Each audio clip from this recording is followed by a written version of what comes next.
नमस्कार दोस्तों। कुछ ख्वाब चंद उम्मीदें, एक बार फिर इस प्रोग्राम को लेकर मैं उपस्थित हूँ। कुछ अंतराल हुआ है इस कार्यक्रम को शुरू करने में, लगभग 2 से 3 साल का अंतराल हुआ इस बार, और कोशिश ये कर रहा हूँ कि इस बार इसमें निरंतरता बनी रहे और ये कार्यक्रम चलता रहे। आप लोग जिस तरह से सकारात्मक टिप्पणियां करते हैं, जिस तरह से इस प्रोग्राम को पसंद कर रहे हैं, उससे अंदर एक उत्साह भी जागता है कि इस प्रोग्राम को, इस कार्यक्रम को हम निरंतर कर सकें। बहुत सारी किताबें हैं जिन पर चर्चा करना है।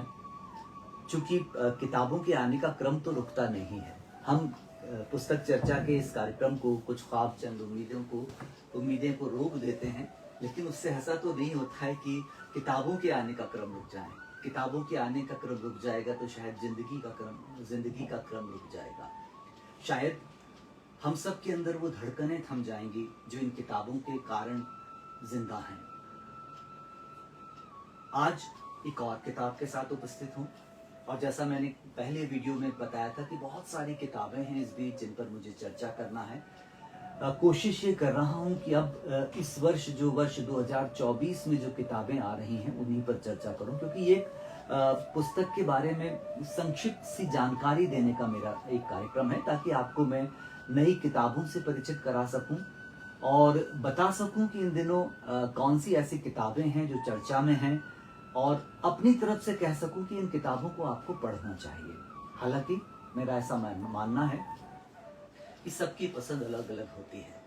जरूरी नहीं है कि जो किताब मुझे पसंद आ रही हो वो आपको भी पसंद आए, लेकिन कई सारी किताबें ऐसी होती हैं जो पसंदों के इस दायरे को तोड़कर बाहर निकल जाती हैं, और ये किताबें सबकी पसंद बन जाती हैं। तो ऐसी ही कुछ किताबों पर चर्चा करने की इस बार सोचा है कि इस बार उन नई किताबों पर चर्चा करेंगे।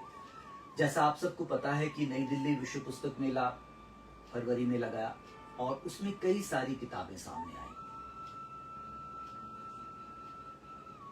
इनमें से बहुत सारी किताबें ऐसी हैं जो फरवरी से, अभी अगर हम मई तक का समय देखें तो 2 माह का समय बीच में बीता है, लेकिन 2 माह के समय में ही ये किताबें पाठकों के मन में बस गई हैं।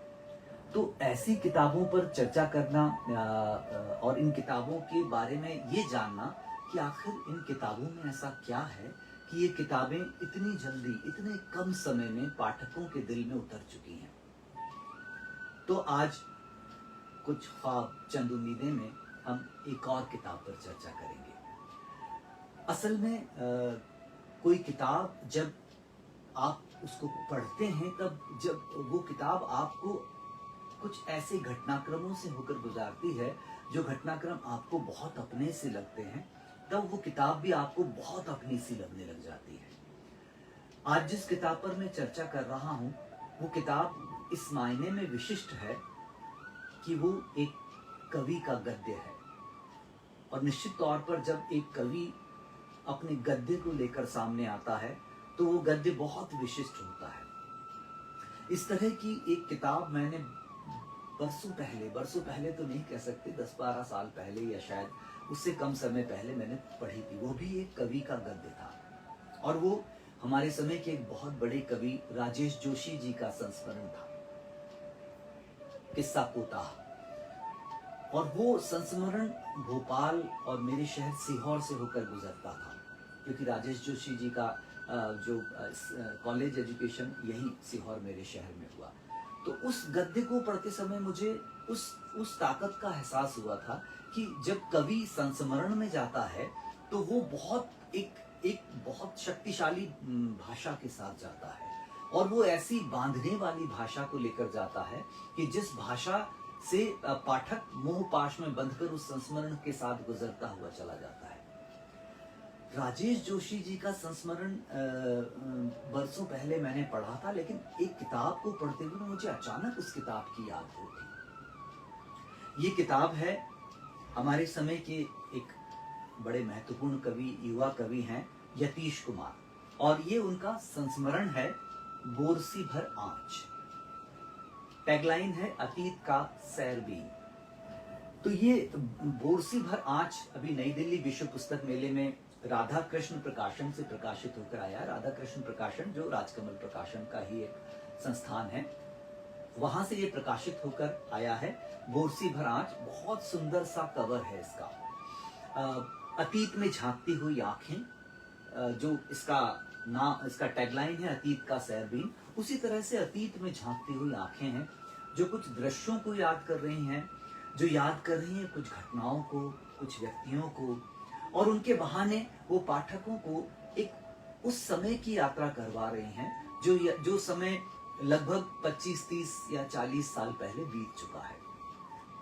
इस किताब को पढ़ते हुए मुझे बार बार राजेश जोशी याद आते रहे, उनका किस्सा कोताह याद आता रहा। राजेश जोशी जी ने भी किस्सा कोताह को स्वयं अपने लिए ना लिखकर अपने जो बालपन का जो बचपन का घर का नाम था उस नाम से लिखा है।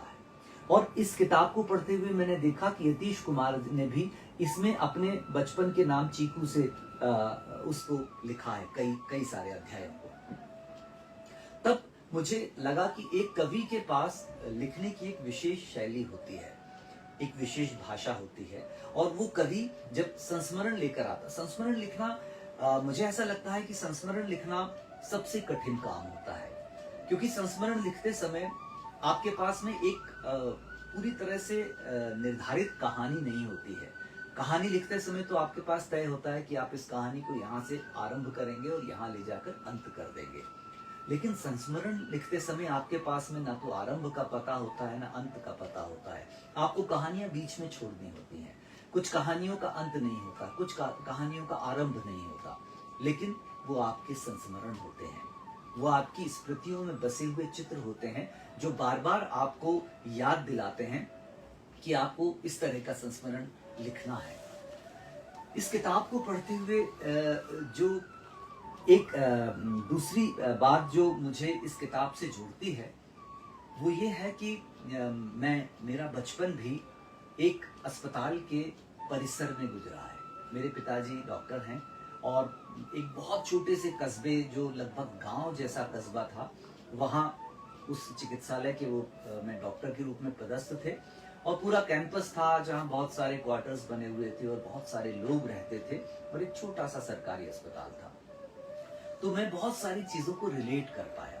मैं कई दिनों से इस बात पर सोच रहा था कि वो अस्पताल के बचपन के संस्मरण जो बहुत सारे मेरे पास हैं वो लिखा जाए, लेकिन इस किताब को पढ़ते हुए मुझे लगा कि बहुत सारी बातें ऐसी हैं जो यतीश ने इस किताब में लिख दी हैं, क्योंकि अस्पतालों का परिवेश अमूमन एक जैसा ही होता है।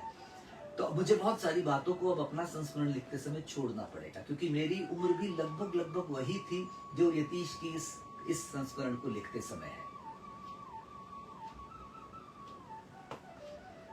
बोरसी भर आँच, अतीत का सैरबीन। इस किताब को लोग क्यों पसंद कर रहे हैं?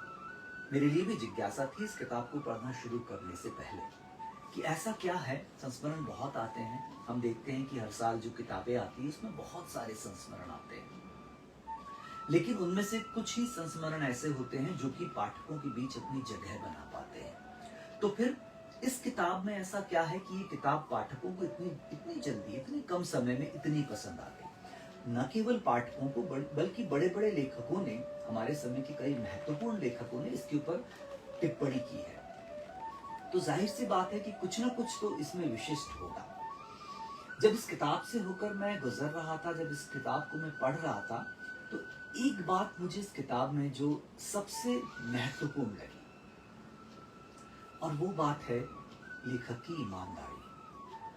कई बार ऐसा होता है कि हम संस्मरण लिखते समय बहुत सारी बातों को छोड़ते हुए चलते हैं, बहुत सारी बातों को हम एक तरफ रख देते हैं कि नहीं, इसको ऐसा नहीं लिखा जा सकता, इसको लिखने से हो सकता है हमारी छवि खराब हो जाए। क्योंकि आज हम जहाँ खड़े हैं, जिस जगह पर आज हम मौजूद हैं, उस जगह पर जो हमारी छवि है वो इस घटना के कारण या इस व्यक्ति से हमारे जो भी खट्टे मीठे संबंध रहे उसके विवरण के कारण हो सकता है कि हमारी आज की छवि खराब हो जाए। लेकिन यतीश ने इस किताब को लिखते समय पूरी ईमानदारी बरती है। इस किताब में कम से कम, मैं दावे से तो नहीं कह सकता, लेकिन कम से कम 10 से 15 प्रसंग ऐसे हैं जिनको शायद बहुत सारे लेखक लिखते समय छोड़ देंगे, जिनको लिखते समय ऐसा लगेगा कि नहीं, इनको नहीं लिखा जाना चाहिए।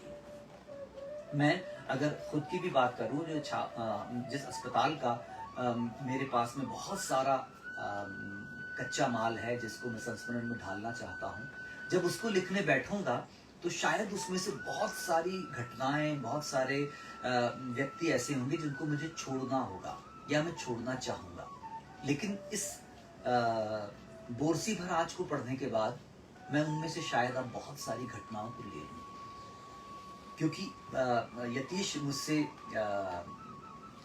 मेरे बाद के लेखक हैं, छोटे हैं मुझसे, तो मुझे लगता है कि जब आपके सामने नए लेखक बहुत ईमानदारी और साहस दिखा रहे हों, तब आपको भी वो ईमानदारी और साहस दिखाना चाहिए। तो इस किताब की सबसे बड़ी विशेषता ये है कि ये एक ईमानदार किताब है। किताब में बाकी गुण सब बाद में आते हैं, लेकिन किताब का सबसे पहला गुण होना चाहिए कि उसे ईमानदार होना चाहिए, अपने समय के प्रति, अपने समाज के प्रति, अपने सरोकारों के प्रति। अगर वो अपने समय, समाज और सरोकारों के प्रति ईमानदार नहीं है तो फिर वो और कुछ हो जाए, लेकिन मेरे लिए एक बहुत अच्छी किताब नहीं हो सकती। इस किताब को पढ़ते समय आप अतीत में चले जाते हैं। इसकी टैगलाइन जिस किसी ने भी दी है, प्रकाशक ने दी है या लेखक ने अपनी तरफ से दी है, लेकिन इस टैगलाइन से अच्छा इस किताब की कोई दूसरी टैगलाइन हो ही नहीं सकती थी। अतीत का सैरबीन। मुझे लगता है कि यतीश के और मेरे बचपन के बीच में शायद 15 से 20 साल का अंतर होगा। ये 15 से 20 साल का अंतर भी बहुत, उस समय की गति इतनी तेज नहीं थी जितनी आज है। आज तो समय बहुत तेजी के साथ चलता है, लेकिन उस समय 10-15 साल में कोई विशेष अंतर मुझे नहीं देखने को मिलता है कि मेरा बचपन जैसा बीता है, यतीश का भी परिवेश, परिस्थितियां अमूल वैसी की वैसी ही हैं। तो ये किताब मुझे बहुत ज्यादा कनेक्ट करती है अपने आप से। अतीत का सैरबीन पर बात करते हैं अब हम। इसमें अध्याय हैं, इसको एक अध्यायों के रूप में बांटकर लिखा गया है। ये किताब संस्मरण भी है और लेकिन ये कहीं ना कहीं आत्मकथ्य भी है। इसे हम एक जीवनी लिखने का एक दूसरा तरीका भी कह सकते हैं। बहुत पहले मैंने इस्मत चुगताई जी की जीवनी पढ़ी थी, वो भी संस्मरण शैली में इसी तरह से लिखी गई थी। वहां भी छोटी छोटी घटनाओं को लेकर उन्होंने लिखा था। कुछ दिनों पहले मैंने हमारे समय के एक बड़े कथाकार अखिलेश जी का उनका भी एक संस्मरण अक्स पढ़ा। उसकी शैली भी छोटे छोटे अध्यायों में बांटकर लिखने की थी। राजेश जोशी जी का किस्सा कुताहा भी लगभग इसी शैली का था। तो मुझे लगता है कि ये पाठक को ऊबने से बचाने का एक बहुत अच्छा तरीका है कि आप एक शीर्षक रखें और उस शीर्षक के अंतर्गत जितनी भी आपकी यादें हैं उनको संजो लें। उससे ये होगा कि पाठक को किसी क्रम में पूरा नहीं पढ़ना पड़ेगा।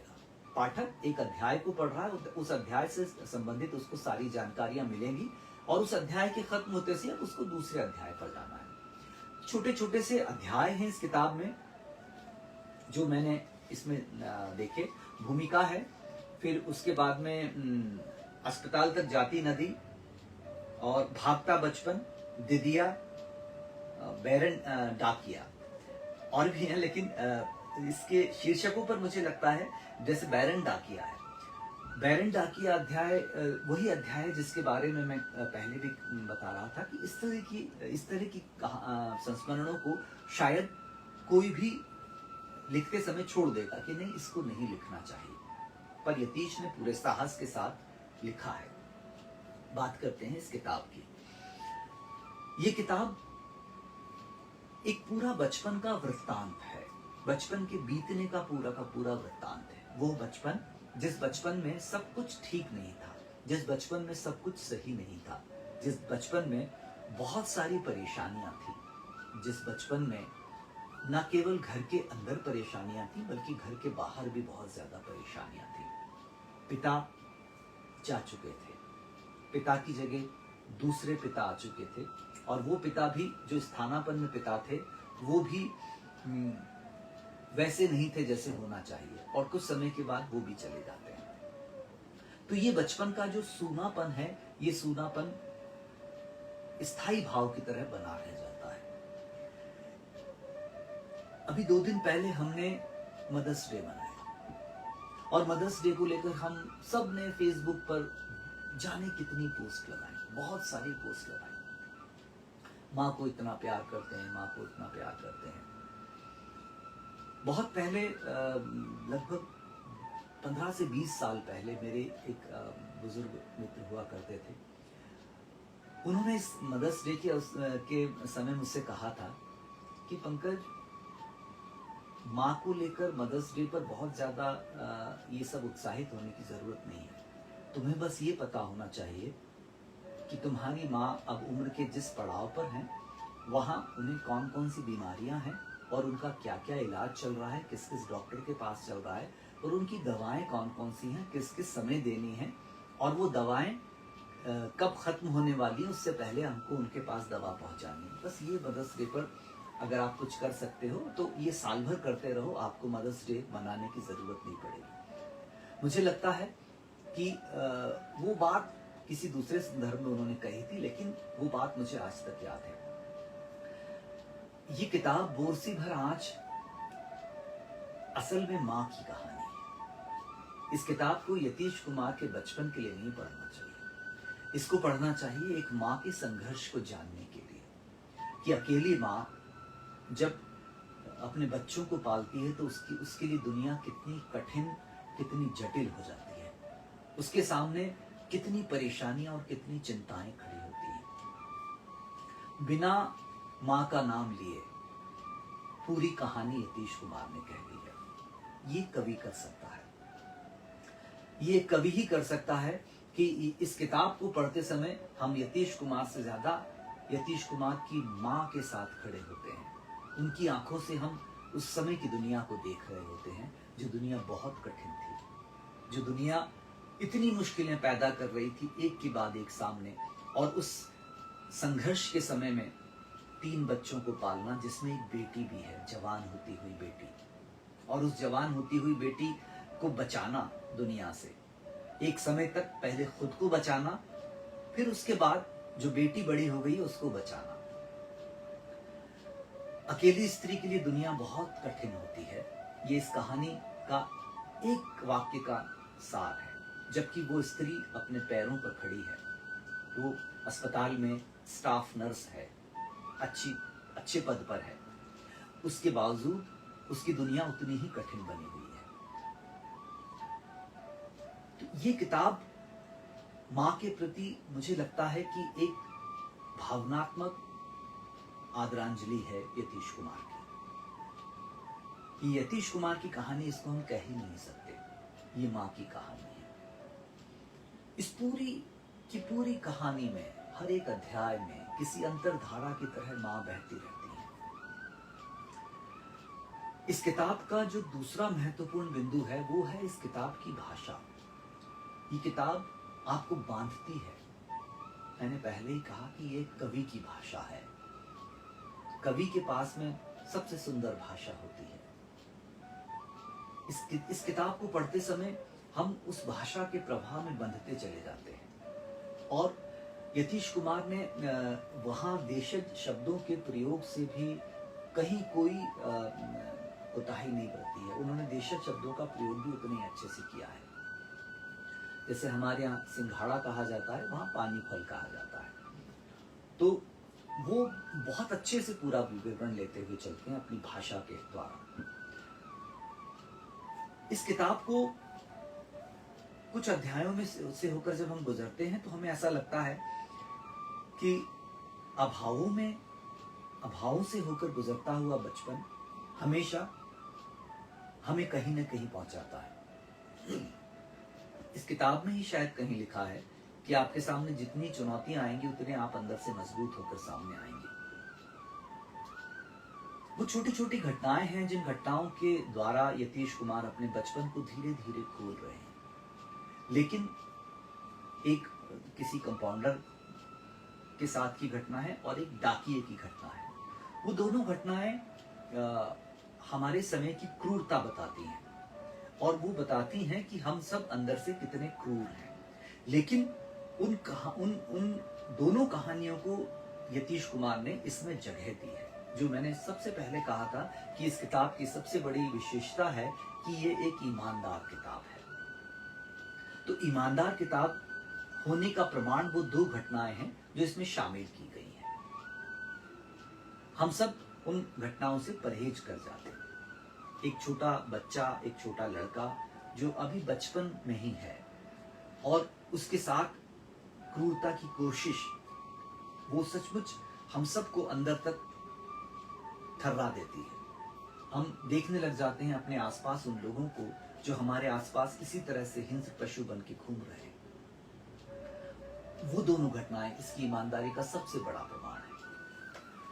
और इस किताब में जो एक और घटना है, जो एक सरस्वती पूजा के समय जो पानी की घटना है, लड़कियों को जो पानी दिया जाता था, उस पानी के साथ कुछ गलत हो जाता है, उस पानी में कुछ गलत चीजें मिला दी जाती हैं। वो एक बहुत बड़ी स्वीकारोक्ति है, क्योंकि वो यतीश कुमार और उनके दोस्त करते हैं वैसा। उस स्वीकारोक्ति में से मुझे लगता है कि अगर कोई दूसरा लेखक होता तो उसमें से एक दो चीजें हटा देता कि हमने ये चीजें मिलाई हैं। लेकिन वो घटना जस की तस इस किताब में मौजूद है। यतीश कुमार ने इस किताब में कहीं भी अपने आप को लोगों से अलग होने का कोई प्रमाण पत्र नहीं दिया है कि मैं बचपन में इतना अलग था, मैं इतना सच्चरित्र था और मैं इतना अच्छा था और मैं गलत चीजों से बचता था। यतीश कुमार अपने बचपन में चोरी की सारी घटनाएं डाल रहे हैं इसके अंदर कि कहाँ वो चोरी कर रहे हैं, कहाँ वो चोरी कर कर और उससे क्या दूसरे काम कर रहे हैं। चाहे वो सिंघाड़ों की चोरी हो, चाहे पैसों की चोरी हो, वो सारी चोरियां हैं। और मुझे लगता है कि वो सारा काला पक्ष जो बचपन का था, वो सारा का सारा इसमें रखने से बिल्कुल भी उन्होंने गुरेज नहीं किया है। बल्कि एक जगह तो लिखा है, एक जगह एक अध्याय के समापन के बाद लिखा है कि मैं इन घटनाओं को नहीं लेना चाहता था, मेरी एक बार इच्छा हुई कि इनको बाद में कहानी के रूप में ला सकता हूँ। हम सब यही तो करते हैं। हम सब लेखक बहुत चतुर और होशियार होते हैं। हम क्या करते हैं कि हम वो घटनाएं जो हम अपनी जीवनी में, अपने आत्मकथ्य में नहीं ला सकते हैं, उनको कहानियां बनाकर लोगों के सामने पेश कर देते हैं कि ये तो कहानियां हैं, कल्पना से उपजी हैं।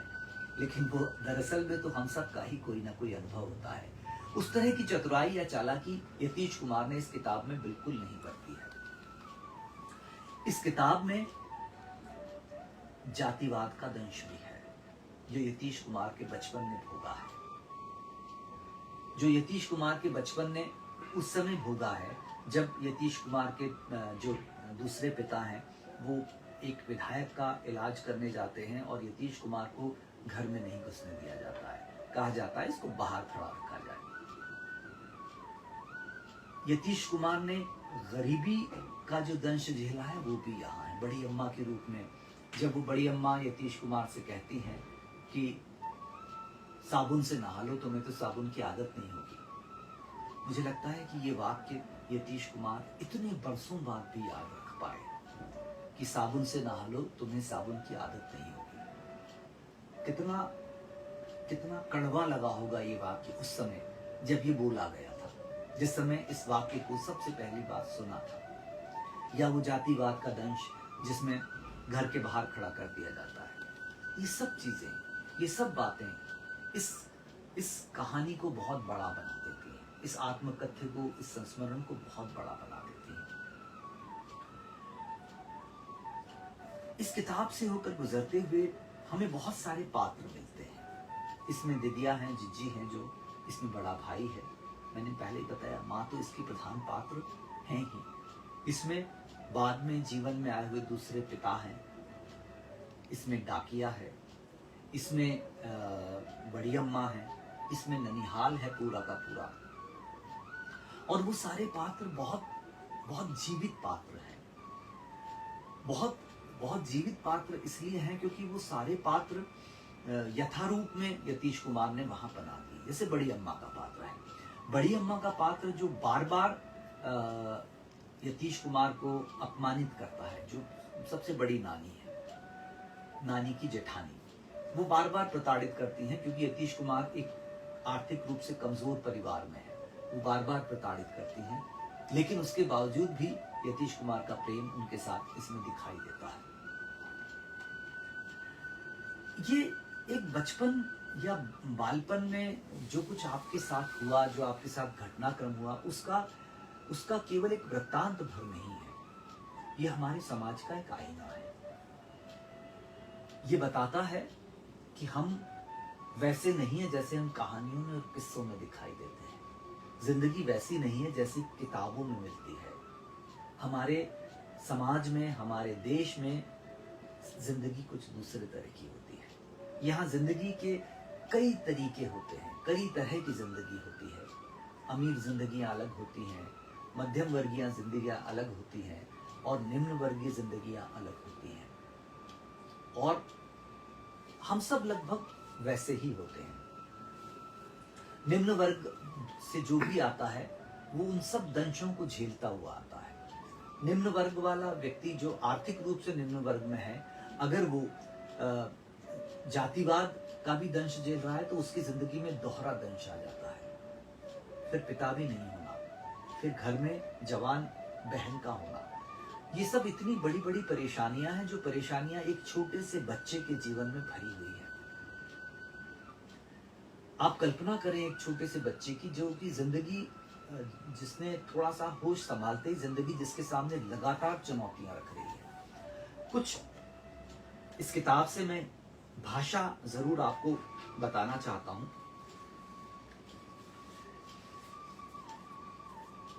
चीकू जो कथा कह रहा है, चीकू कुछ पल तो वहीं छत पर निष्प्राण सा पड़ा रहा, फिर कपस कपस कर रोते रोते पसीने में बोथ गया। कभी कभी रुलाई गले से नहीं, अंधे कुएं से उतर कर आती है। गला कब अंधे कुएं में बदल जाता है पता ही नहीं चलता। उसी समय प्रभात की पहली किरण फूटी। चिड़ियों का कलरव उसकी पीड़ा और बढ़ा रहा था। उसका मन अखरोट के छिलके की पहली चोट सा दरका हुआ था। सोचने की शक्ति क्षीण हुए जा रही थी। निस्तेज वह उठ पड़ा। बंद दिमाग और बेजान कदम उसे किस ओर लिए जा रहे थे उसे भी नहीं पता था। खून अब भी उसकी शक्ल पर फटके हुए बिखरे चावल की तरह फैला था। चलते चलते अपने आप को पोखर के ठीक सामने पाया उसने। अनायास सारे कपड़े उतार कर छलांग लगा दी। पानी में लंबी सांस लेकर रोक लेने की नितांत आवश्यकता होती है, पर उस समय उसकी सांस लेने की जरा सी भी इच्छा बाकी नहीं थी। ये बहुत अलग तरह की भाषा है। भद्दे विचारों का कड़वा धुआं चारों ओर ऐसा फैला था कि भविष्य की रोशनी तारीख के गलियारों में गुम होती दिखती। कभी मन कहता चाय की दुकान खोलनी है, तो कभी स्टेशन पर बूट पॉलिश करनी है। स्थिति ऐसी थी कि मन के सांचे में ढले सपने भी अपने हिसाब से आते, पर मां ने सपनों की राह को हमेशा हमारी ओर मोड़ा और उसे दिखाने में कोई कसर नहीं रखी। हमेशा इतना भरोसा हम पर रखा कि उस भरोसे के उजाले में भविष्य के जुगनू सामने दिखते और हमारी राह में बहुत ज्यादा भटकाव नहीं आने देते। वंचना, अपमान और हताशा के बीच भी अपनी इयत्ता, अपना स्वाभिमान बचाए रखना मां ने ही सिखाया। ये इस किताब की भाषा है। ये बोरसी भराज की भाषा है। मैं इसके अध्याय अस्पताल तक जाती नदी, भागता बचपन, दिदिया, मेरे कोमल मन की पक्की ढाल, बैरन डाकिया, अस्पताल, स्नेह ममता और प्रेम, कसैला पानी फल, स्मृति के रंग में होली, बड़की अम्मा, ड्राइविंग का डर, भैया, अनजाना संबल और कितने करीब। इन अध्यायों से होकर जब हम गुजरते हैं तो ये सब अध्याय अलग अलग बातें करते हैं, अलग अलग रंग हमारे सामने लेकर आते हैं। जैसे जब हम बड़के भैया की बात जब हम करते हैं तो भैया का पूरा एक चरित्र हमारे सामने आ जाता है, जो जो चीकू से बहुत प्रेम करने वाला भाई है। दीदी जो सबसे बड़ा संबल बनी हुई है चीकू की। मुझे लगता है कि इस तरह की किताबों को पाठकों के पास ज्यादा से ज्यादा पहुंचना चाहिए। इसलिए पहुंचना चाहिए क्योंकि इसमें बहुत सारे ऐसे प्रश्न हैं जो प्रश्न हमारे समय और समाज से पूछे जाने की आवश्यकता है कि क्या हमारे बच्चों के सामने ये समस्याएं आज भी खड़ी हैं? क्या आज का कोई चीकू इन समस्याओं से जूझ रहा है कि नहीं जूझ रहा है? ये सब बातें हमारे समाज के पास में जरूर पहुंचनी चाहिए। यतीश कुमार ने इस पूरी किताब को केवल संस्मरण नहीं बनाया है। इस किताब में लगातार प्रश्न पूछे हैं। इस किताब के द्वारा लगातार बहुत सारे सवाल उठाते चलते हैं। एक बच्चा है, जिस बच्चे की जिंदगी वैसी नहीं है जैसी होनी चाहिए, तो उस बच्चे के द्वारा वो लगातार प्रश्न उठाते हुए चलते हैं। वो बच्चा चोरी कर रहा है, वो सिंघाड़ों की चोरी कर रहा है, वो पैसों की चोरी कर रहा है, वो गलत काम कर रहा है, वो सब कुछ कर रहा है जो उसे नहीं करना चाहिए, उसके बावजूद वो कर रहा है। बोरसी भर आज इसको लेकर कई लोगों ने कई तरह की बातें की हैं, पर मुझे लगता है कि ये इस साल की चंद जो वो किताबें होंगी जो श्रेष्ठ किताबें होंगी और जिन किताबों को लगभग सारी वरीयता सूचियों में स्थान मिलेगा, वो शायद ये किताब भी होगी। चूंकि संस्मरण एक ऐसी विधा होती है जिसमें लेखक अपने पाठक को अपनी राम कहानी सुनाता है। वो सब कुछ सुनाता है जो उसके साथ बीता है। दूसरों की राम कहानी सुनना किसी को अच्छा नहीं लगता। हम सब अपनी राम कहानी दुनिया को सुनाना चाहते हैं, लेकिन अगर आपकी राम कहानी ऐसी है जिसे लोग बड़े शौक से सुन रहे हैं, बड़े शौक से सुन रहा है जमाना, तो मुझे लगता है कि उसमें कुछ न कुछ विशिष्ट बात होगी। एक कवि के पास में सबसे विशिष्ट जो उसके पास उपकरण होता है, वो होता है शब्दों को उपयोग करने का सलीका, तरीका, तमीज। क्योंकि कविता में बहुत स्पेस नहीं होता, कविता में किसी अतिरिक्त शब्द की कोई गुंजाइश नहीं होती। कविता एक अतिरिक्त शब्द के बोझ से ही दबकर टूट जाती है, बिखर जाती है। तो कवि होने के लिए सबसे पहली शर्त होती है कि आप कविता के लिए आवश्यक शब्दों से ज्यादा इस बात की जानकारी रखें कि कविता के लिए अनावश्यक शब्द कौन से हैं, कविता कहाँ बोझ में घिर रही है। इस किताब को इसीलिए जमाना इतने शौक से सुन रहा है क्योंकि इस किताब में लेखक ने कहीं पाठक पर कोई अतिरिक्त वजन, बोझ डालने की कोशिश नहीं की है। पाठक को कहीं थकाने की कोशिश नहीं की है। हर संस्मरण, हर एक अध्याय को ठीक तरीके से शुरू करके ठीक विराम तक पहुंचाया है। उस विराम के बाद उसको, कथा को और आगे नहीं बढ़ाया है। इसीलिए पाठक इसके मोहपाश से बंधा रहता है, इस कहानी के साथ चलता रहता है।